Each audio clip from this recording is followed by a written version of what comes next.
were drafted then? Yes. I was inducted, I believe it was May 19th, 1943. And I reported to Camp Devens in June. And from there, we were outfitted, had a uniform put on us, and we went south by train, and I went to a number of camps getting basic training. I remember being in Camp Van Dorn, Mississippi, Camp Campbell, Kentucky, Fort Fisher, North Carolina. And the reason going to these different camps was getting training. And we went on maneuvers in Louisiana at one time.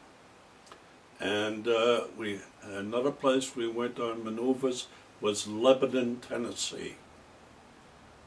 From there, when that was done, I had a short furlough. I forget how many days. It was around Christmas time. I came home for, I don't know how many days. And then we shipped out from Boston, Mass. On the SS Santa Paula, which I believe is still in operation today. It's part of the Grace Lines. It was a luxury ship that was converted over to a troop ship. And going over, it took us, I believe, 13, 14 days. And I never saw an ocean so full of rage. I was sick all the way over. We landed in Liverpool, and when I got off the gangplank, I did like what almost everybody else did. Kissed the good earth. And I swore I wouldn't come back on a boat again. I'd rather walk. But anyway, that was when we landed in England. And from Liverpool, we went by train to a bivouac area, awaiting and preparing for the invasion of France. Now, Ray, when you were drafted, where were you living? I was living in Lawrence, Mass. At the time. That's where I got drafted from. And when I got discharged, I went back home to the same place I had been living with my mother, father, and family. And I had two brothers that went in before me. One went in the Navy Seabees, and one went in the Navy. One was older than me, and one was younger. My brother Bob was younger. My brother Armin, he was 5 years older than me, and he's the one on D-Day. I knew he was there. I landed D-Day with an engineer company that was attached to the First Army. And on landing, I saw a guy with a blue jacket that said 111 CB Battalion, and I knew that was my brother's outfit. I asked him if he was, I asked that guy if he had an Armand Bedard in his outfit. He said, "You must mean Frenchie." And I said, "I suppose they did call him Frenchie because they called me Frenchie also." Anyway, I didn't get to see him that day, but about 2 or 3 weeks later, I managed to come back and I saw him for the first time in over 3 years. Although he wasn't more than 10 miles away from me in England. We were that close, but we didn't know it. He didn't know I was there, I didn't know he was there. But anyway, from there we marched with the different armies. We marched across France. We went into Belgium. We went into Germany. And on December the 16th, the Germans made their final push to try to win the war, and that's what they called the Battle of the Bulge. I believe that started on December the 16th, I believe. Anyway, somewhere along the line, I was wounded the first time, and I went to a hospital that was a big tent out in the field someplace. And I had been 3 wounds. I had one in my shin, which is still there today, a piece of shrapnel. I had one in my neck, and I had one in my head. And it knocked me out, the one on my head, and they picked me up and they brought me there. They kept me there a number of days, I forget how long. They patched me up, and I went back to the front, but instead of going back to the outfit that I was with, they sent me to a depot, which is a replacement depot, and you were assigned wherever they needed you most, and I went through that process, and I ended up going to the 26th Infantry Division, which is the Yankee Division of New England, and then we fought. We managed to get out of the Battle of the Bulge, and on March the 14th, I got a real bad wound, and I was sent back again. And I remember taking a plane. They put me in I believe it was a C-47. I remember flying over Orly Field, and I was the 5th bunk up in the plane from the floor. We stacked in like fish. Anyway, it was up at the top, and I remember looking down the plane and going over Orly Field. I went to a hospital in Paris where they removed a good piece of steel out of my hip, and they asked me if I wanted it. I said, no, thank you. But anyway, I spent about, let's see, from March the 23rd is when I got wounded, March the 14th, and the war ended May the 8th. And during that time, I was patched up, so to speak. They made me in fighting form again. I went back to my outfit, and I managed to fight a few more days. The war was still on because it was winding down. Everybody knew it was winding down because Berlin had fallen. And when that fell, we knew it wouldn't be long. The war would be over. Anyway, I was in a town, someplace in Czechoslovakia. The name is a hyphenated town or city, not far from Linz, Austria. Linz, Austria was the biggest city around. And after the war,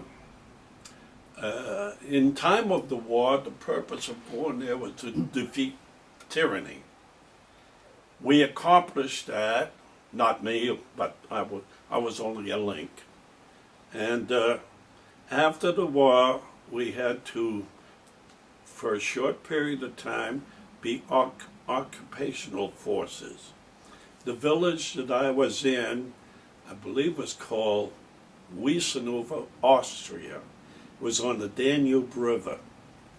And what we had to do there was pick up people that had no identification, no money, no nothing, and round them up and segregate them in ethnic groups.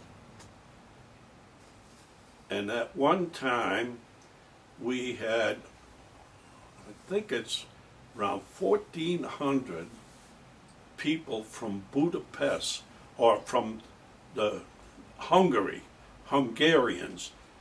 We brought them to Budapest, Hungary, at night, and by daybreak the following morning, we had left. And we left those Hungarians there with officials. After that, I was told I had the required number of points to get my discharge. And I was in the process of doing that. I was someplace in Le Havre, Camp Le Havre, or Camp Philip Morris, one or the other, I forget which.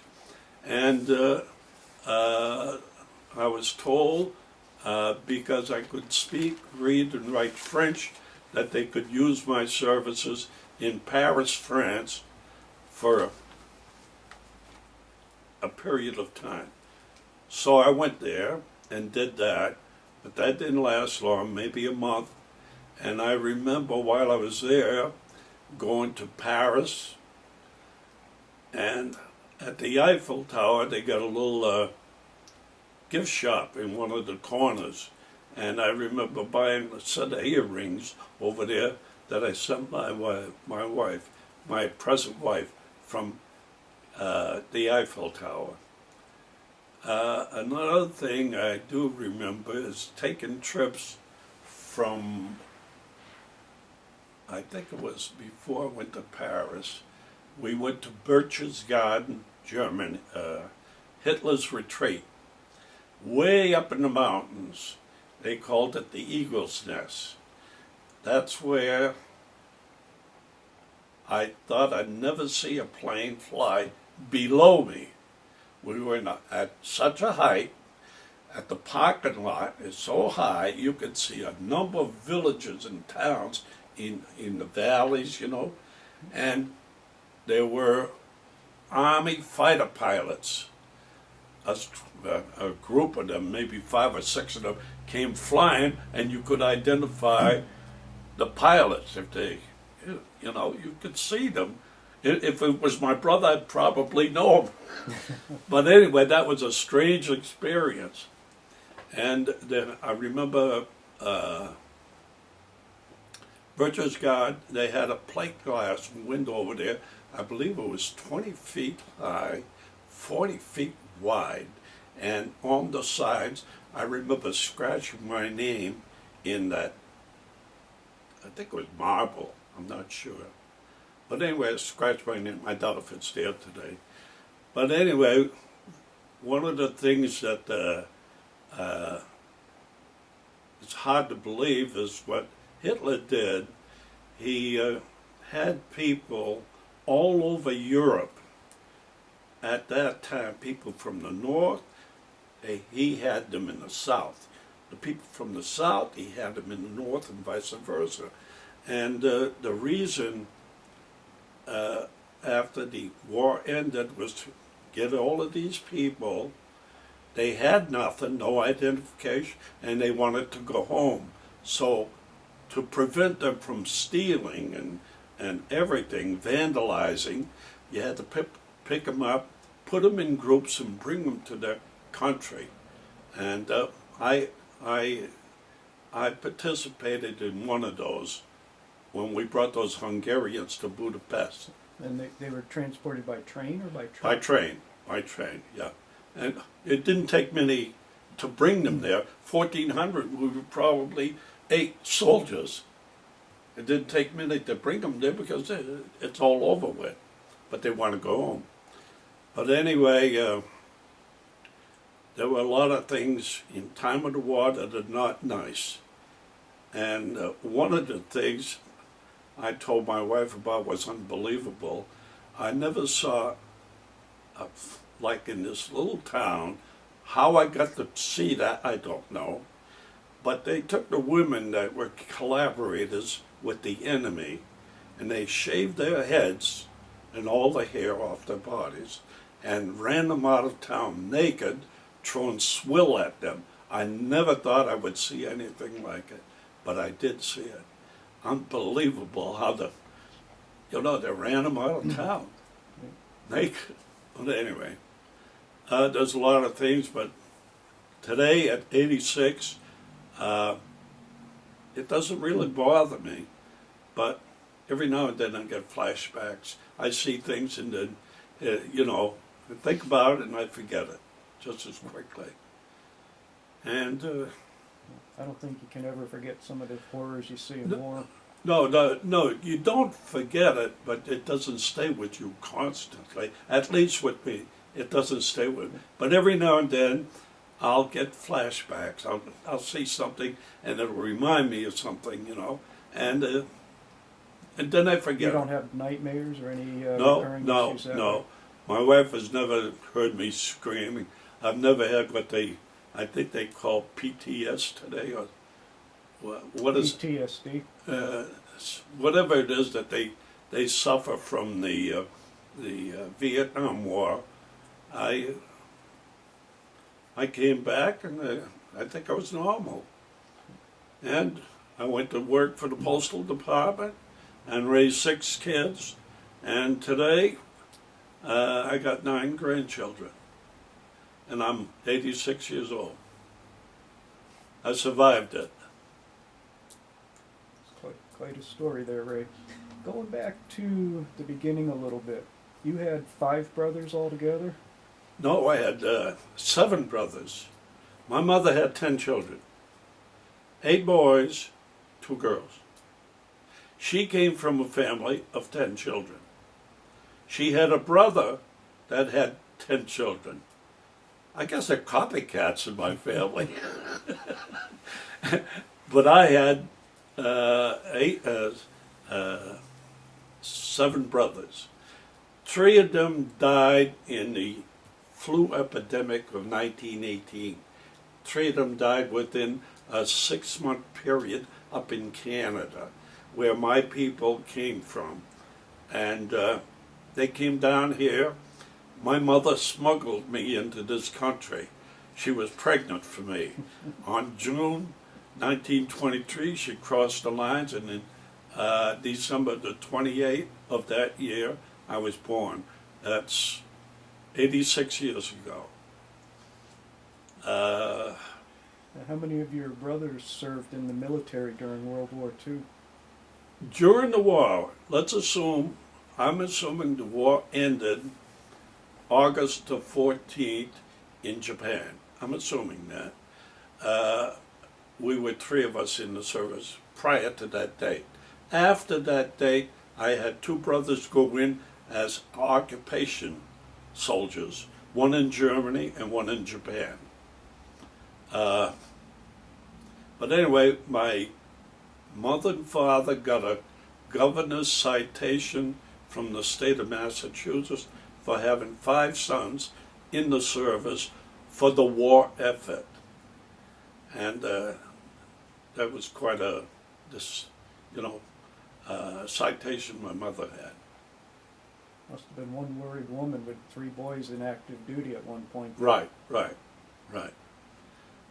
Now, when you were drafted, you went to Fort Devens for processing, then down to Mississippi. You traveled by train to get there? Or how I believe, to this day, I don't know what was the purpose of going all these different places, but I remember going there. But I don't remember how I got there. I don't know why. You would think that's the easy part to remember, but I can't remember that. The train ride going down, down south, I don't remember it. Did you receive any specialized training in basic training at all, or? Well, we Fort Fisher, if I remember correctly, was machine gun training. We went by the ocean, I believe, and we were shooting at something behind a plane, like a big balloon or stocking, and that was the target. And it seems like that's what I remember about that. And in Lebanon, Tennessee, I remember I was a Jeep driver, and in Lebanon, Tennessee, they told me I would have to learn to drive a motorcycle. So they trained me. No, not that it's difficult, but I went from a Jeep driver to a motorcycle driver. I was a messenger at the time. And we were down there, and I was on one of the, I think they called them problems. I got captured real fast. Not intentionally, but I got captured. This is on maneuvers. Better in training than on the battlefield. And we went, the place they put us in was a tape, you know, marked off by tape like the cops do today, you know. They tape off an area. Anyway, we stayed in there for I don't know how long. Then they released us. We went back on other maneuvers, and then I remember my basic training was a short period of time, because I went in June, and I think it was shortly after the first of the year of 1944, we went overseas. And June the 6th, 1944, we hit the Omaha Beach. So that's a fast period of time, fast training. I got quick, fast training. Now, they were basically preparing you to be an infantryman through basic? No, I was with an engineer outfit to start with, because I guess when they assigned me in the Army, on my application, or whatever they call it, I was a millwright in civilian life. I was working as a carpenter, repairing things in one of the mills that I worked at in Lawrence, Mass. And because of that type of training, I think I'm not sure, but I think that's why they assigned me to engineer. And I went over as an engineer, but after I got wounded that first time, and after that, they put me in the infantry, because there was a big demand at the time. Everybody was going through repo depot, what they call replacement depot. Right. And that's about it. Do you remember any of your fellow soldiers or instructors from boot camp? Or The one thing about the infantry, and from the time I got hit March the 14th, and I must have spent about 5 or 6 weeks in the hospital. I remember going in, using a wheelchair for a while, then crutches, then a cane, and then I went back to my outfit. Just a few days before the war ended. I was lucky, I didn't get hurt anymore. But anyway, then the war ended, and we became occupation forces. And having all of these, the War Department issued me all these medals and awards, and that totals to 85 points. Just a required number to get an early discharge. You needed 85, and I had it right on the button, 85. And how they come about, how they assign the points. There was so much for each month of service, so much for overseas service, and so much for each one of those medals. Anyway, 85 gave me enough to go home, and that's what I did. So that was a good number then. Good number for me. Now, you said you went, when you went from the States over to England, you were on the Santa Paula. You mentioned SS Santa Paula. Today, I believe, that ship is still in existence. It's a luxury ship. It's part of the Grace Line. And, I never saw a ship behave like a submarine. Because the raging, that time that we went overseas, from what I hear, it was, that Atlantic Ocean was never so rough. Those waves, instead of going over them, we went through them. Or so it seemed. I was so sick. I wasn't alone.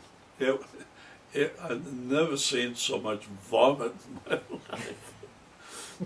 At one point, I couldn't take it anymore. I had to get fresh air, and I remember we went outside on deck, which was very dangerous. But we tied ourselves to the railing with our belts. We tied ourselves so we wouldn't go overboard, although we felt we wanted to go overboard, being so sick. And when I came back, the first time I was at one of the ports to get on the ship, and then they had me go to Paris. And the second time I came back, I saw the same ship again, and it's unbelievable. From what I hear, the Army transport system has got something like 35,000 ships at the time. I went over and came back on the same ship. Unbelievable. And I was sick again. But I bet you were glad to see the ship the second I was time. glad to see it this time. And I went through that same Quickly ordeal. forgot your promise never to go on it again. I did. I promised I wouldn't do that again, but I wanted to come home. And I was sick except for a half a day. It was So the seas, they weren't any calmer on the one return day trip? that Atlantic Ocean was like plate glass. There wasn't a ripple. Otherwise, even a ripple would have made me sick. I couldn't take the ocean. Have you ever gone on a cruise since? Yes, didn't bother me at all.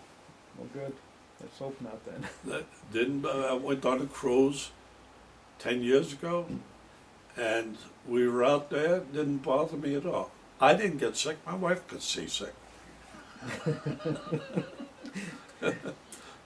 So when you got to England then, do you remember where you were stationed? Somerset, Wellington, Somerset, or Somerset, Wellington. One or the other. I never know which is which. I think it was. I'm not sure. And about how long were you in England? Not very long, because June the 6th came up, which was D-Day, and I had gone overseas after the first of the year, so I'd say maybe 4.5 months. And what we did over there was just prepare ourselves, waiting to go invade France. Or there was a lot of American soldiers in England, all over England, and where I was, nice little town. I remember, well, Somerset or Wellington, whatever one it was. Nice little town, clean. Now, at this point, you were part of an engineering division. Did you Yes. undergo additional training, or do you have specialized equipment you were preparing for the invasion? Well, we were engineer treadways. We were building bridges with big pontoons, and on the pontoons you put a treadway, and this is to make a road across a river. A bridge across a river, so the tanks and trucks and equipment can cross that river. That's what we were trained in. And I got hit first time someplace in France. I don't know where. I just don't know where. And when I came out of there, like I say, they were putting everybody in the infantry that went through the repo depot system. So on D-Day, you came ashore on Omaha Beach? Omaha Beach, yeah. I landed. It was in the afternoon around this time. At that time of the year, the days are long, and it was dusk before we got to the ridge at night. It was dark before we got to the ridge at night. What was hard at the time, I had never seen people decapitated like they were blown up and things. I'd never seen that. And what was hard is the tide's coming in, and there was a place, if you stayed over there, that as long as the tide stayed out, you were safe. But the tide was coming in, forcing all of us to expose ourselves or drown. We weren't about to do that.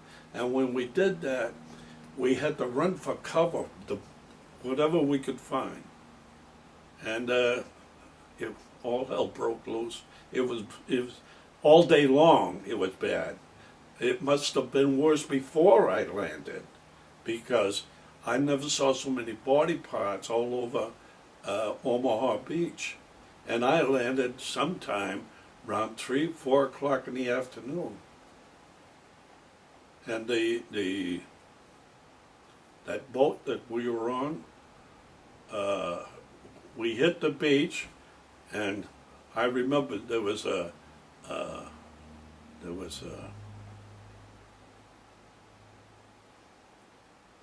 piece of equipment, I forget which. We hit the beach, and what it did, the weight of that equipment pushed the bulkhead, the landing pad, it pushed it open, and it blocked it in a way. We had to get around that to get to the beach. Otherwise, you're exposed right there. And that was hell. That was hell. People were dying all over. I don't know. I was just lucky. I was just lucky. It wasn't meant for me to die that day. Or even the Battle of the Bulge. The Battle of the Bulge, it wasn't as bad as firepower, but the cold of the Battle of the Bulge, that was wicked. That was wicked. So the most intense fighting then was as you were coming ashore that first day. Right. That And that how, was. how like wide or how big was the beach that you had to cross before you had some Oh, kind it's of not shelter? very wide. Not very wide.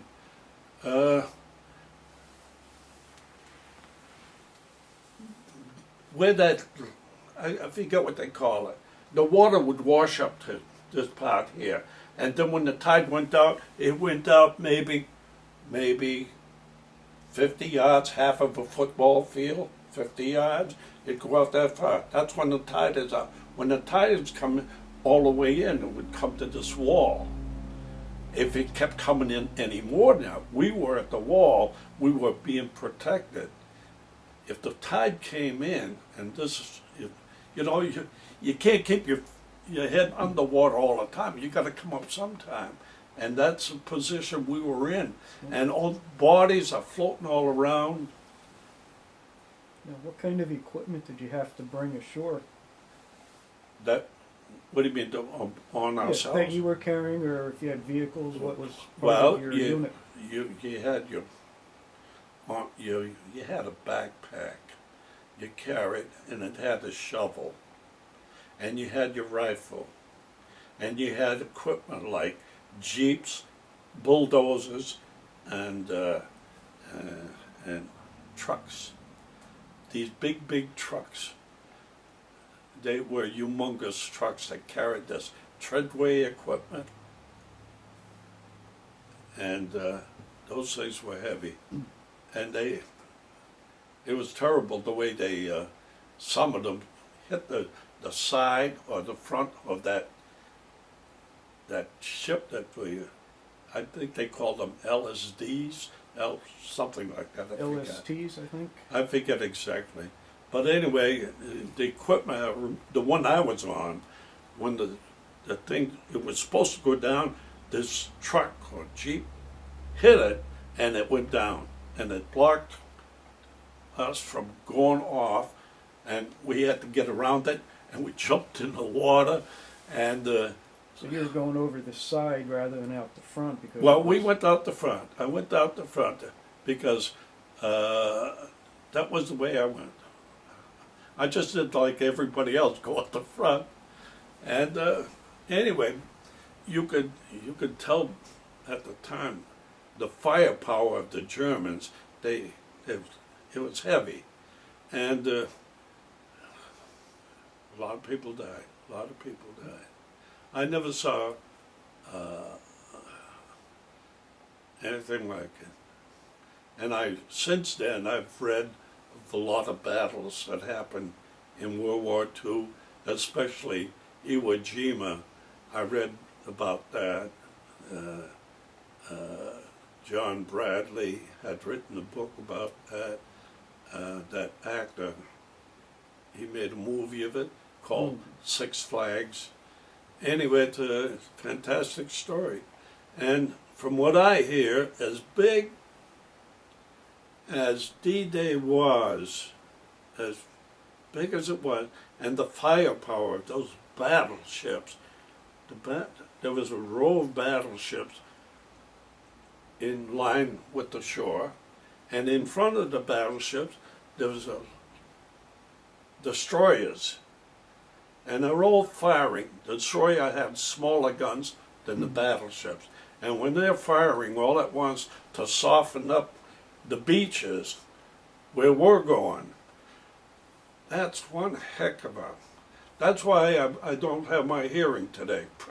Probably, I don't have my hearing loss is 50%, and it's because the biggest part of the time I was in what they call noise trauma, and that's terrible.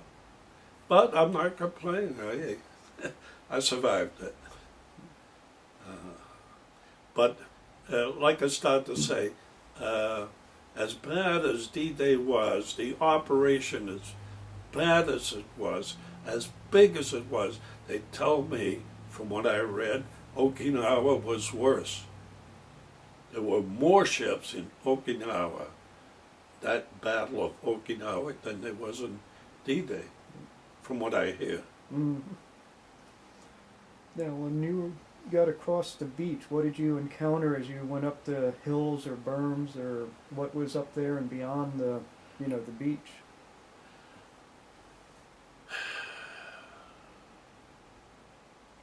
What was up there?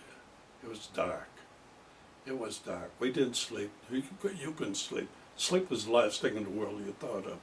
But I know we were fighting for survival, and meeting the enemy.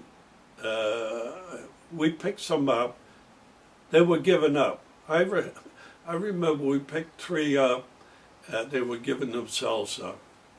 And what I found strange about one of them, it reminded me of an actor, French Tone was an actor, and I thought we had French Tone as a prisoner of war.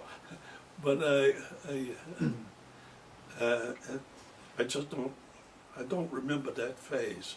I seem to forget. And I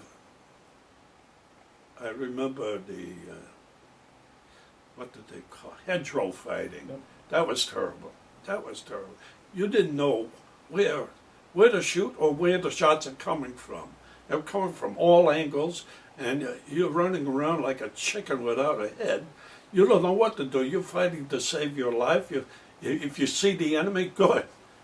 You'll do something about it, but it's terrible. By the time you were in the hedgerows, did your unit, was it organized or did it fall apart? Chaos was the prevailing thing in all that I've seen. Chaos, that was prevailing. Sometimes we wondered, was anybody in charge? Because for the most part, I think everybody was looking out for themselves.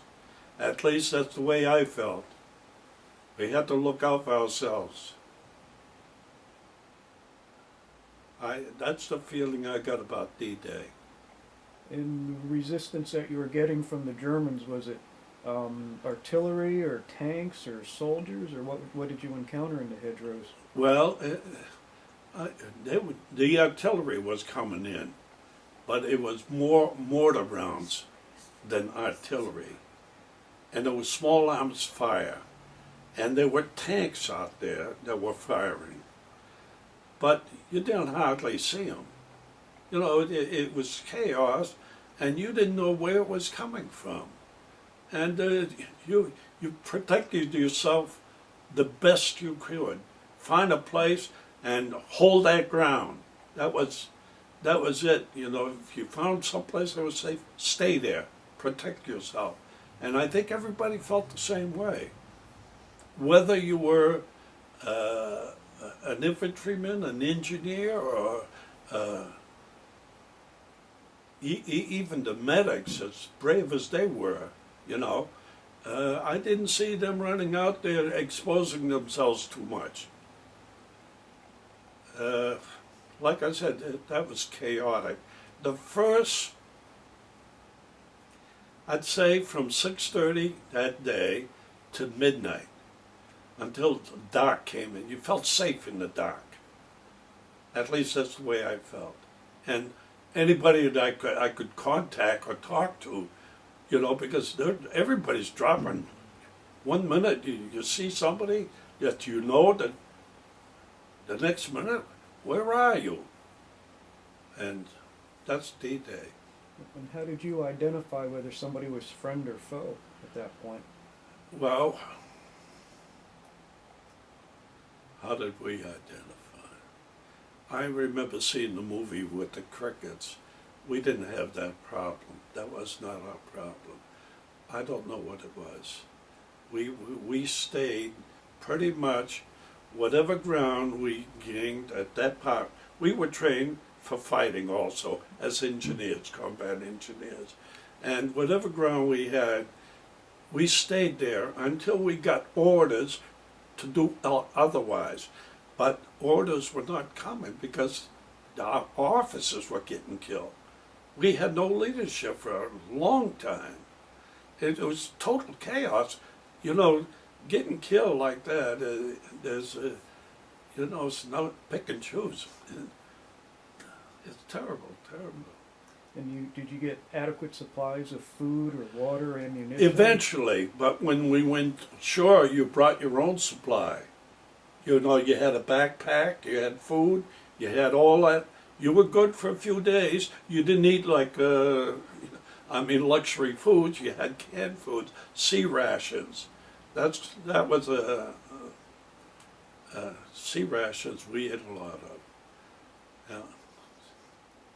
And did you encounter any civilians that had farms or houses in the hedgerows at all? And what was their reaction? We saw some. In the early stages, we saw some, but it wasn't pretty. It wasn't pretty. St. Lo, I remember, was terrible. It was like the city turned upside down. And but we didn't see many civilians at the time. I don't know why they stayed away from the fire. The war itself, stayed away from it.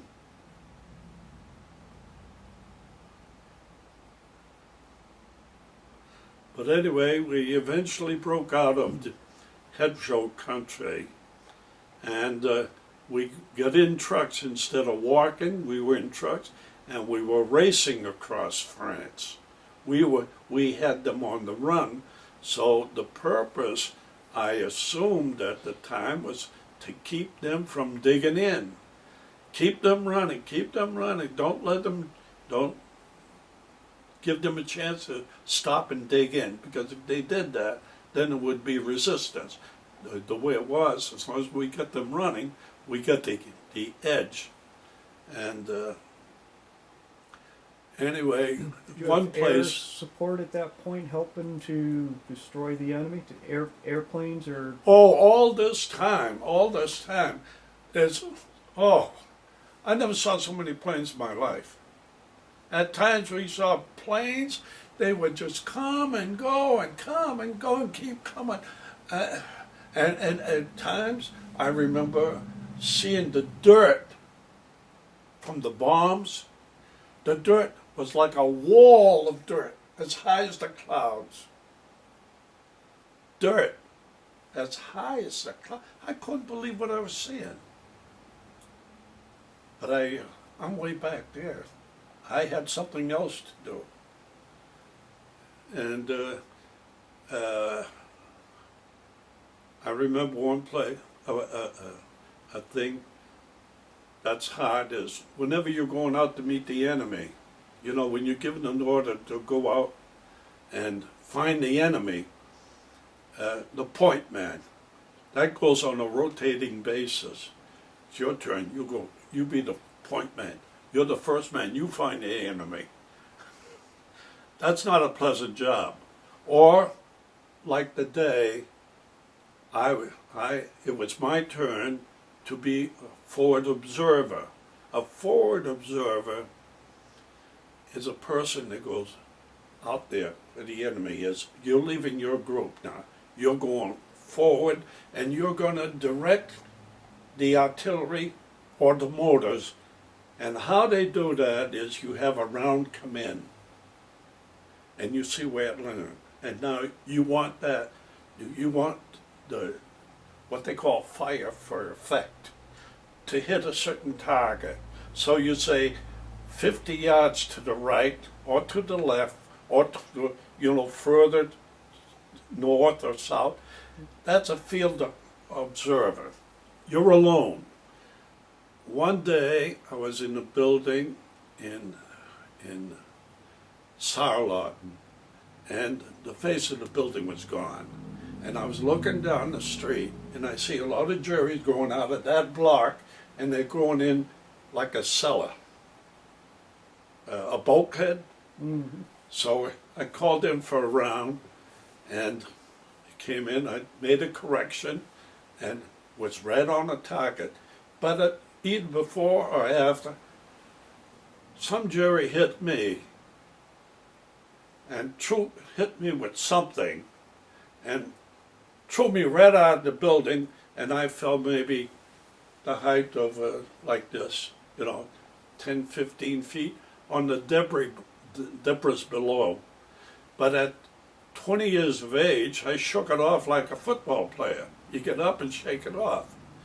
And 5 years later, after I got discharged, I've had a back pain ever since. But because there's no witnesses, you can't prove that. There's nobody there to witness the event. So you can't prove it. You learn to live with it. I've been living with that pain for a whole lifetime. Now, how far did you advance as the Allies advanced in the fall and in just towards as after you broke out and you went through France? How far did you advance? Your unit advance? We went right to the Maginot Line, the Siegfried Line, and we into Germany. We went into Saarland, Kaiserslautern, Aachen. This is all an area that we fought in the Third Army. We joined the Third Army at the time. Patton was held back. I don't know if you know this, but Patton was a decoy. He was assigned to be on the northern part of England, and the American Army wanted the Jerrys to know that he's over there, to think that they're going to attack at Calais. And I suppose it worked. But he stayed there for a while, and he came in someplace in the middle of France, and we hooked up with him. The engineer outfit hooked up with his outfit from the First Army, I believe we were with, and we went to the Third Army. And with him, we raced across France, and we ran out of gas. And I remember the story. He said, if you have to steal the gas, steal it. But that's a story I heard. Whether it's true or not, I don't know. But anyway,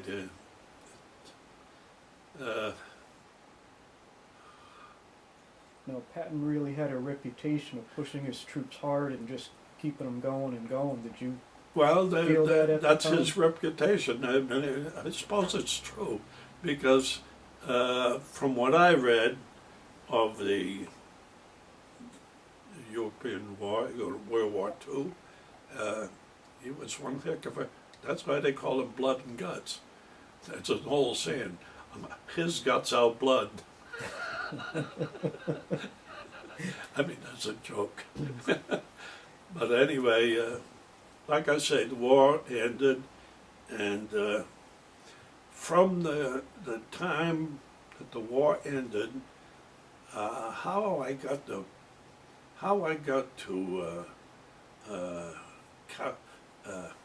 Marseilles. I got to Marseilles, and from Marseilles, I remember going to that casino. What's her name? Princess. What's her name? She married the Prince of Monaco. The Prince of Monaco. Now, what happened after the war ended? We would take trips to different places. And it's like the senior citizens over here right now, they take day trips, they go different places. Well, for a period of time there, we were getting on trains and we would go here, we would go there. We were visiting different places. And I don't know what brought me to Marseilles and Monaco, but I remember being there. How I got there, I don't know. Now, where were you at the beginning of the Battle of the Bulge? The Battle of the Bulge, I believe I was in Kaiserslautern, what they call the Saar Valley. I think that's what they call the Saar Valley. There was a town called Kaiserslautern, Sauerlauten, and Sauerlauten is the one. I know one night in Sauerlauten, we had outposts, and one of the outposts was not responding to a telephone call. We had not telephone calls like we had walkie-talkies, and he was not responding. And I remember one night I took the wire going to his post. Why there was a wire, I don't know. But I remember feeling the wire in the dark, and I went in a hallway, and in that hallway there was a step to the left with a platform, and then some steps going up, and I knew he was supposed to be up there, because during the daytime you see this, you know where the posts are. But during the night you don't see it. You don't see that, so you feel your way. Anyway, he shot. He let go a shot, and it sounded like a cannon that went off in the hallway. The following morning, at daybreak, I went back there to see where that shot was. And how he missed me, I don't know. I just don't know. Because I look at the bullet hole in the wall, and that's where I was. I still don't know to this day. It's a mystery. But I suppose it can happen. Yeah. So do you have any memories of the retreat as the Germans were advancing at the beginning of the battle? Well, the beginning? At the Battle of the Bulge, when the Americans were retreating from the Siegfried Line as the Germans were advancing? That's another place that was all chaos. Especially, you know, they had guys dressed as American GIs, Yep. and their purpose was to send us in wrong directions, and that created havoc. And a lot of the times we didn't know what the heck's going on. Our leaders were confused. There was a lot of chaos even there. The day I got wounded, on March the 14th, we were in a town of, I always remember the town as the place where Lenin Leonard was born. He was, you know, the Leonard, he was born. I was about to say it, I forget it. But anyway, what I found strange about that area is it was a highway. I had never seen a highway like that before. And from what I found out, that's what they called the Autobahn. And the Autobahn was the interstate system that we have in the United States today is a copy of the Autobahn. And the purpose of the Autobahn was to get troops from one place to another place real fast. And I had never seen a highway like that. And that's where we were fighting that day. The Autobahn was here. There was an open, big open area, field. And on this side of the road, there was woods, and there was a little rise. And we were going back and forth. We were making an attack, then a retreat. An attack and a retreat. We must have gone back and forth a few times. And then it was my turn to get hit. I got hit. And I know they picked me up and they put me on the front of a Jeep. And it was still sunny in the afternoon, and I could see screaming memes. I don't know if you know what screaming memes. I could see screaming memes coming in my direction. I was praying over my head or something. But anyway, from there, they took me to a field, and they put me on I think it was a C-47, and like I said, they flew me to Paris. I got hit in the afternoon, and before nightfall, I had been operated on. They took a chunk of metal out of my hip the size of my thumb. I remember they offered if I wanted it for a souvenir, and I said, no thank you, I don't care for that. And anyway. Do you have any memories of the medics or the medical personnel that treated you? In the hospital? Or in the field? Yeah. Well, I was in the French hospital. I was in one of the, in Paris, I was in one of their hospitals. I forget. I got a map of the city of Paris, and I know the hospital, but I can't think of it right now. But I was in that hospital where I was patched up, and I was sent back to my outfit. And when I got back to my outfit, I didn't know 6 men.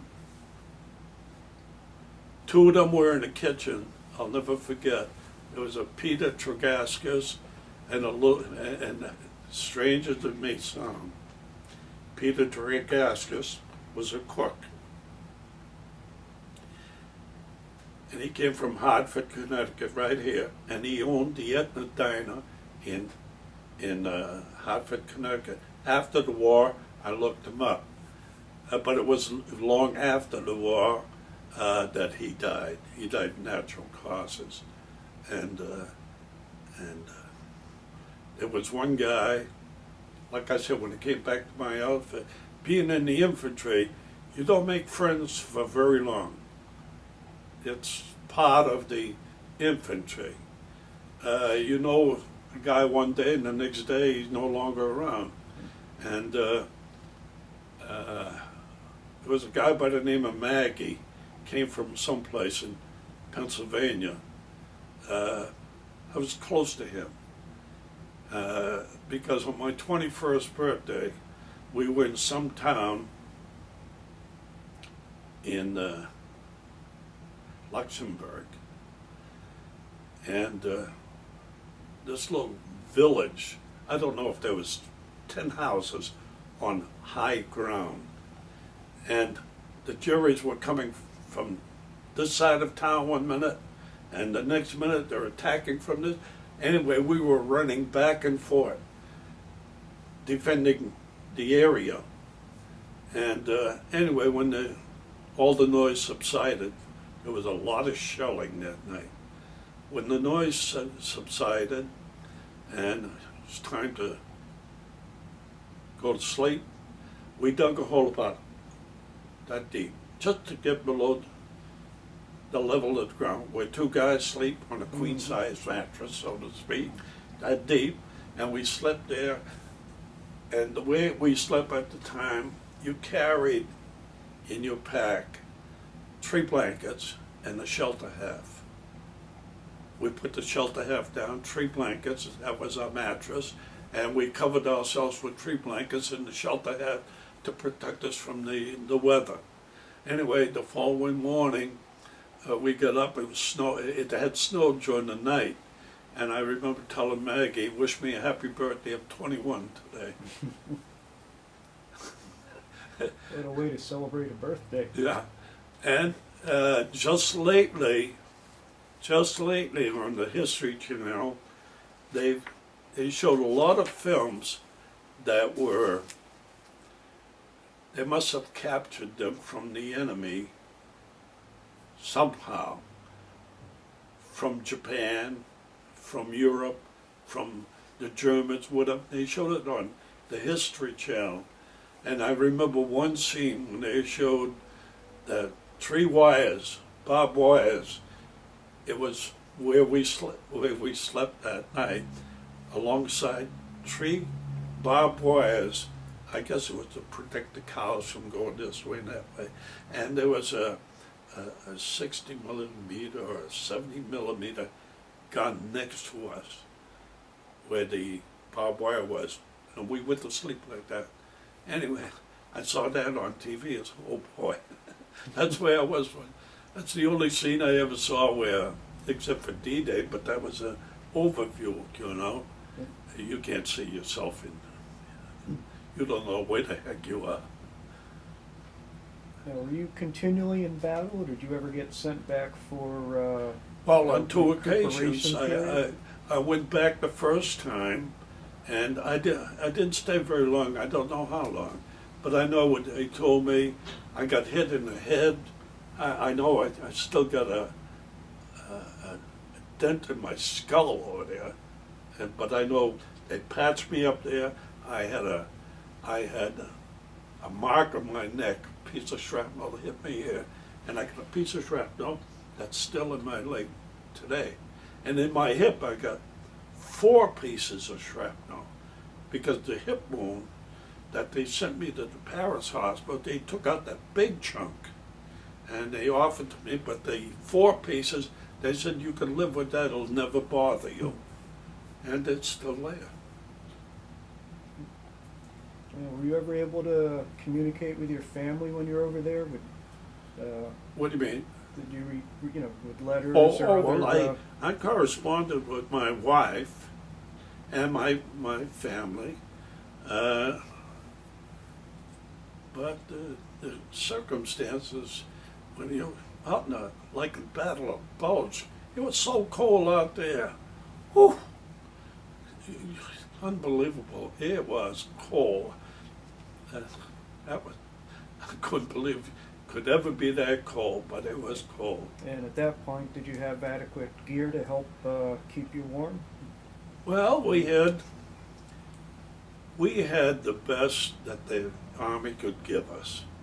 But at the time, we found out that the shoes were a summer issue that we had in the wintertime. And we believe that's why a lot of soldiers got trench foot. They had the wrong shoes at the wrong time.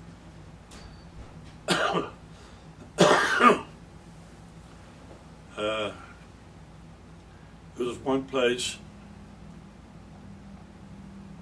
I remember we were walking through the woods, and there must have been about 10 of us. We walked by a certain spot, and we were going ahead, and all of a sudden, one of the guys in the back with a BAR, he found a jury in the foxhole. He had let, deliberately, obviously, he had let 10 of us walk by. And I guess his intent was get as many as they can, but get them out in the open first. But anyway, that's a scary moment. That was scary. Just thinking about, I walked by there and I didn't see them. You know, you think about it.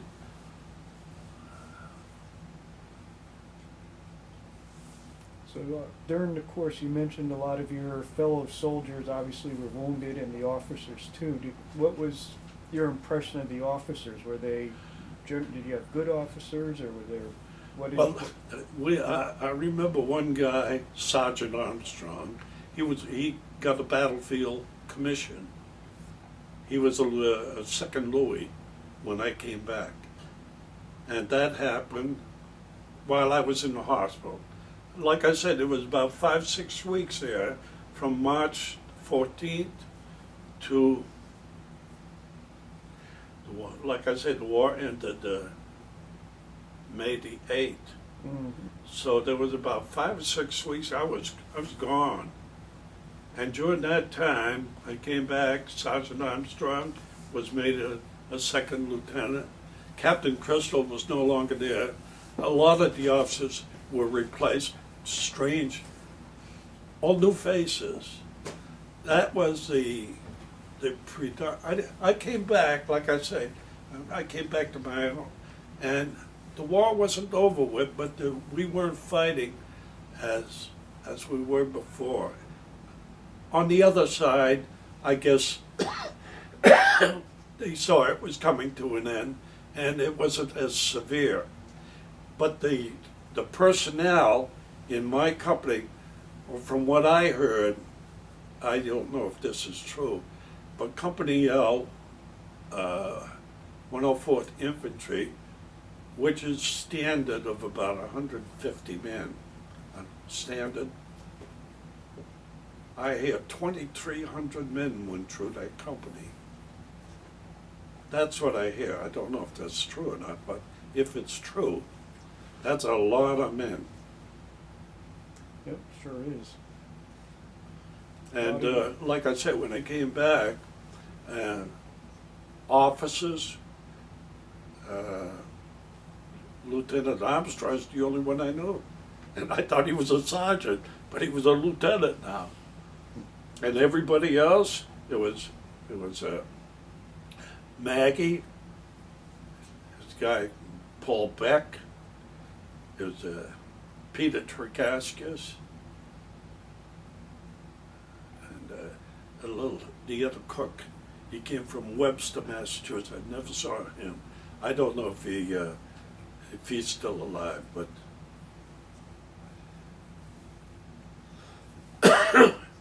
and what did the soldiers ever discuss their impressions of the generals like Eisenhower or Patton or Bradley or anybody? I don't remember much about that. No. We did hear some bad reports about what was going on in Italy. We heard that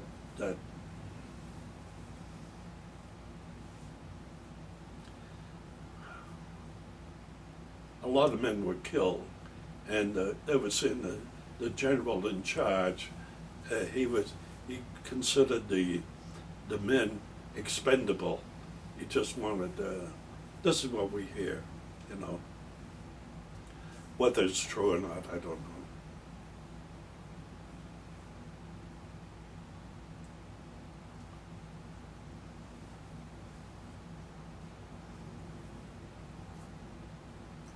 So in your downtime at all, is there any particular people you might remember or humorous In my incident? what? Like when you were not on the on the battle lines, were there any particular times that you remember, like just between the soldiers goofing off, or little pranks guys would play, or anything of that nature that would happen, or just? No, from the time we landed as an engineer, it was go, go, go, go, go all the time. The biggest part of the time, although there was one time I remember we went on a farm and we were looking for eggs. Eggs was, I mean, it was something we wanted, you know. And I remember we went on a farm, and I remember the man on this farm, I think I had a picture of it someplace. He reminded me of my father so much.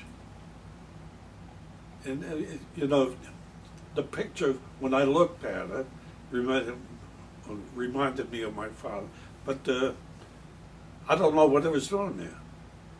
Another thing, I remember Mets. When we went to take Mets, the operation was round up all the cows you can. And I never saw so many cows get killed. We walked them ahead in the minefields instead of the men. And all those cows got killed. It turned over, stepped mines all over the place. And that was the way we had to go. But instead of, that was part of General Patton's strategy. I think it came from him. He must have. At that time, Captain Crystal was in charge. Yeah, he was in charge. But anyway, he was the company commander at the time, and that's what we did. Bunch of cows. I swear it must have been over 100. You ever see a cow turned upside down? Looked like a balloon, his legs like. Any other stories you'd like to share with us before we conclude here today, Ray? Well, it's going, coming. I'm only one of 16 million that went into the service. I'm one of the few that's still alive. It was a great effort by the American people, and the home front supported the military. The home front, from what I've learned since, what they all did, but not the tanks, trucks, all the equipment. Even my hometown of Lawrence, Mass, what they did for the war effort was make cloth. That was their specialty, making cloth. And I believe all of our uniforms were made from that cloth. So that was part of the war effort. And in Detroit, as you know, they made, instead of luxury cars, or they made trucks, tanks, jeeps, and all. The war effort was one big thing that supported us.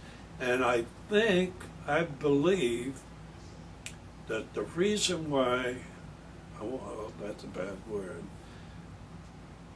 for every German rifle, we had 20.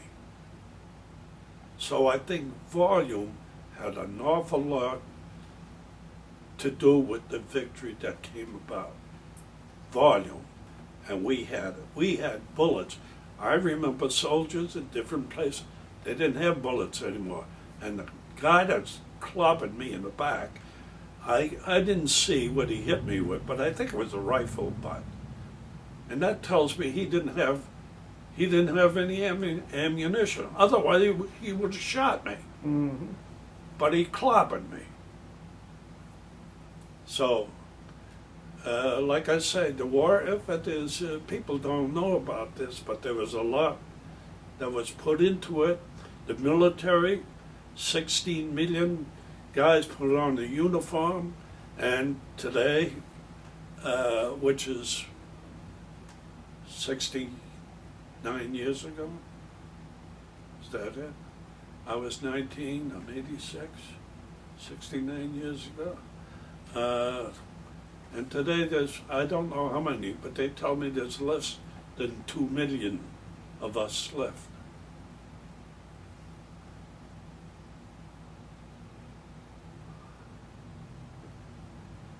Well, One can only imagine some of the horrors and everything you went through, and when, you know, we Well, can only appreciate and thank you for the service you provided for us. like I say, the hard part, going across, being sick all that time. Oh, coming back, being sick again. And freezing my butt off in the battle of the, it was cold. It was cold. Oh, and you know, we had a little thermos. You wanted a cup of coffee, you were in a foxhole, you take some snow, you want to melt it. If you make smoke and the jury spots it, could be your life. All little things like that, you know. I know one place, the walls of a foxhole were all wet with ice. And I was in that damn hole. I remember Maggie, he was in one hole, and his exposure was such that if he stayed there, because it was night, but the moon was bright. It was like daytime at midnight, you know? And I know I told Maggie, if you don't get out of that hole, because you're a threat to my life, you don't get out of there, I'm going to shoot you myself. He got the heck out of there. He no sooner got out, the shell landed right in his hole. And that guy kissed me and loved me. That's a guy from Pennsylvania. I never saw him. Well, I saw him after the war. He was one of the few that I saw. But I'll never forget, I told him, get out of that hole or I'll shoot you. Now, did you ever belong to any veterans organizations or go to? I belonged, yeah, I joined the DAV because I'm a disabled veteran. I'm 50% disabled, and it's helped me a whole lot. I've never been 50% disabled all the time. I came out 20% disabled, then I went to 30, then I went to 50, and even now it's being appealed again. But the last I heard from the DAV that's representing me, there's a backlog of 270,000 veterans. That was 2 years ago. And since then, because of the Afghanistan war, Iraq war, there's another 200,000 on there as a backlog. So I'm not waiting for the appeal to be adjudicated, not at 86. But it's helped me, what I got over the years from day one, it's helped me raise my family.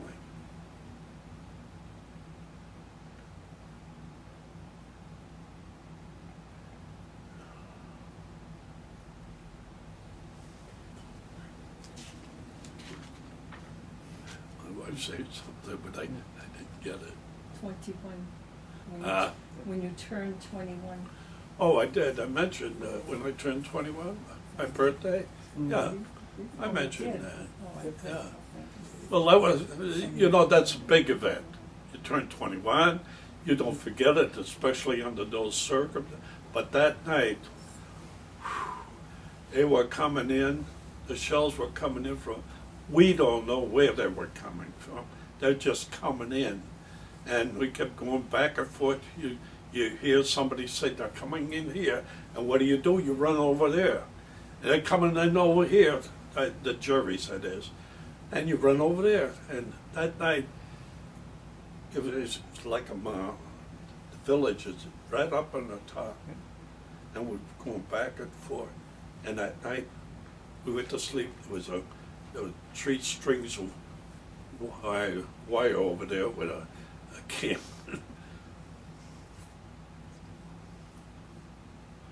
But I missed a lot of it when I went to the hospital. There was a 5 or 6 week period that I missed a lot of it. And what I did see of it is enough. I don't wish any generation to see that or what's going on now in Afghanistan. War is hell.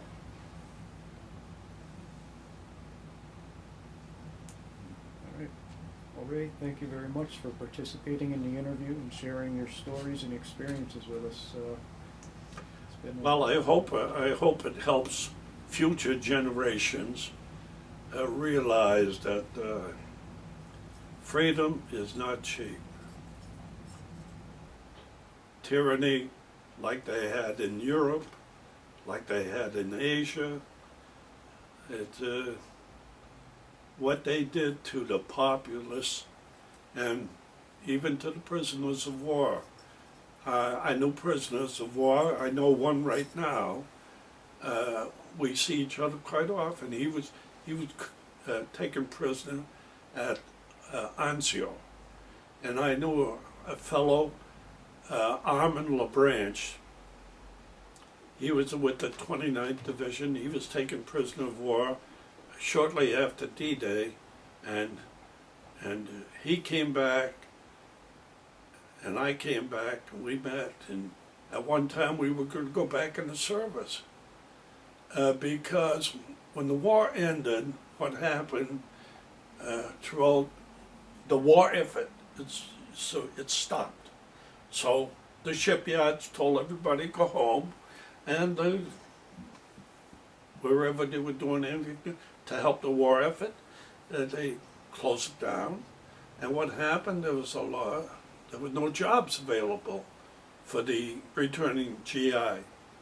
And so what the government had established was the GI Bill of Rights. I'm sorry, I didn't take full advantage of that.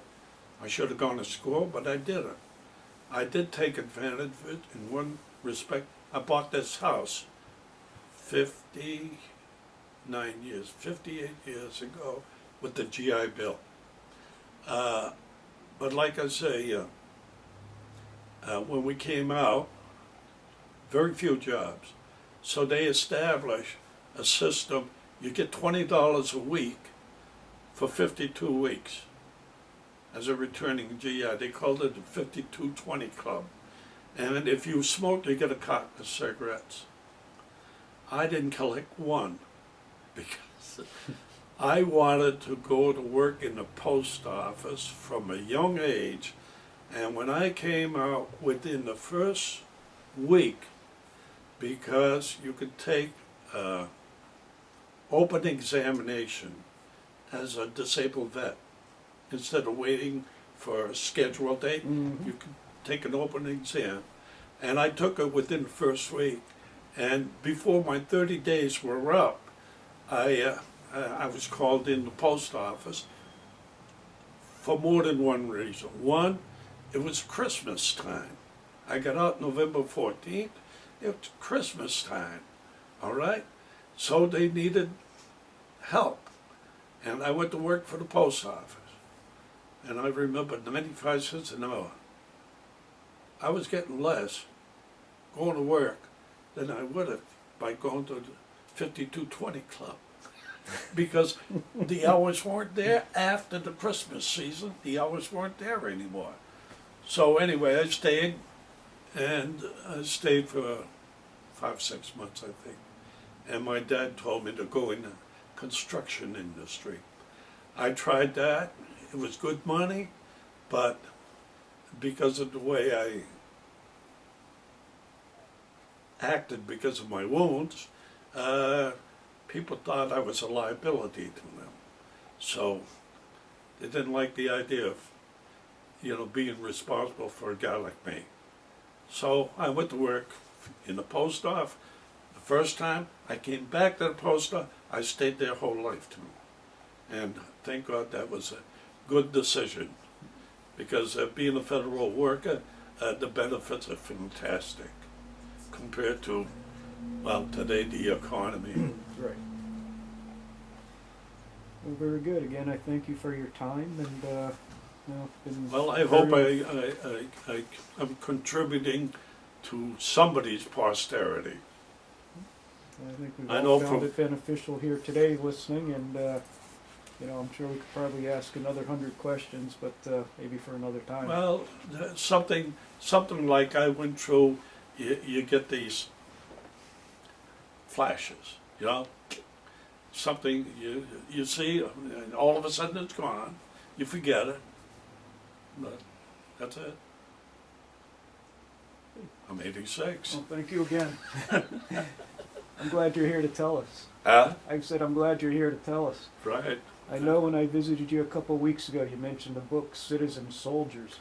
I just finished reading it actually this morning. Isn't that something? Oh, incredible. Well, now, that guy that wrote that book,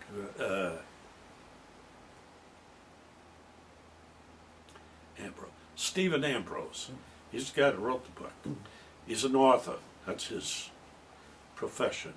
He's written many books, and he's the principal architect of the museum in Louisiana, in New Orleans. He's the principal architect behind that. And anyway, my daughter and my son-in-law have been there, and they tell me it's fantastic place to visit. I've been to New Orleans, but not at the time that it was there. I was there with my wife before the museum was built. But anyway, it's quite a book. You want to read another story that'll make your eyes well? Oh, absolutely. Flags of Our Fathers. Believe me when I tell you, it's a love story amongst men.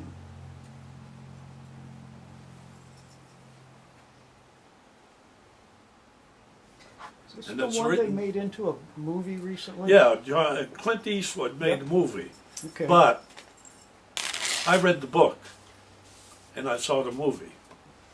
The movie is nothing compared to the book.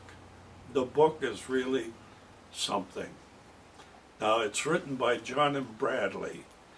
He is the son. John Bradley is the junior. He's the son of John Bradley. John Bradley, the father, he was a funeral director in some town in Wisconsin, I think. Pretty sure. But anyway, he was a corpsman. A corpsman in the Navy is the equivalent of a medic in the Army. Yeah. So that the raising of the flag on Iwo Jima is 5 Marines and 1 corpsman. Okay? Did you know that? No, I wasn't aware Well, of that. anyway, you want to read the book. And when you read the book, you're gonna. I know I enjoyed reading how close men would be, and it's the bond is because their lives are dependent on each other, you know, and that builds a hell of a bond. It's like Maggie. Maggie and I, we built a bond, but we never followed through after the war. He went his way and I went my way. Yeah. Well, good. Well, thank you again. Yeah. Thank you.